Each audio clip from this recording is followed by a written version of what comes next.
Good news, Internet! The global community has developed a new strategy for overcoming the policy problems facing the modern government. They're traveling back in time. But before you get too excited about our future in the past, you should know the proposed solutions probably won't be as cool as this, because they're gonna look more like this.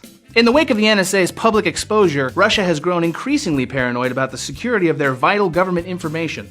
So they decided to take their technology policies back to the 1950s, because nobody had to worry about American spies back then. Their security agency recently invested in typewriters to ensure the maximum level of protection against the NSA's online snooping. They spent $15,000 on typewriters. That is so much more than zero. So help me understand this, Russia. Your stance on the internet is basically, had its day. Have you at least tried the latest Norton security update? I'd tell you more about it, but I'm not sure if cracked videos are available on projectable 8mm film strips. Unless you're trying to avoid American spying by becoming completely irrelevant, playing Don't Ask, Don't Tell with the existence of computers probably won't win you the technology race. And speaking of outdated homophobic policies, Russia also just passed a law banning homosexual propaganda. The law mandates fines against people who present positive or even socially equivalent information about homosexuality in the presence of minors. And that's basically all it says. It doesn't clearly define what presenting information to minors means, which of course allows for Russian officials to apply it however they choose. Since the law passed, Russian authorities have used it to detain LGBT demonstrators,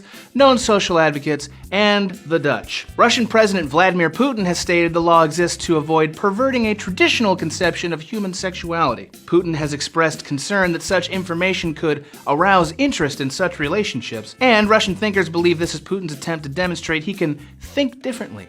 But Russia's not the only nation investing in time travel. China's getting into the act too, but they're more interested in like the 17th century. China's maintaining over 60,000 carrier pigeons as a safeguard to the communication threat posed by the NSA and others. So in the event of electronic jamming, the pigeons would fly messages over short distances to keep communication intact. In what scenario is this a viable military strategy? Unless you're fighting a band of accidentally time-traveling Mesopotamians, you're probably dealing with armies who have bombs and/or guns. Your vital intelligence isn't going through, dudes. Even in a world-ending catastrophe, does one band of survivors really want to talk to the other? Not if they've seen The Walking Dead. Those pigeons are meat. Oh look, France is developing the same program. Now you know it's a winning strategy. Seriously guys, Americans have gotten used to feeling like proxy assholes because of our government, but you've somehow managed to restore our dignity. Your regression and ill-considered strategies have made us look progressive. Today, the Supreme Court struck down a key provision of the Voting Rights Act, a landmark civil rights law from 1965 designed to protect minority voters. Oh,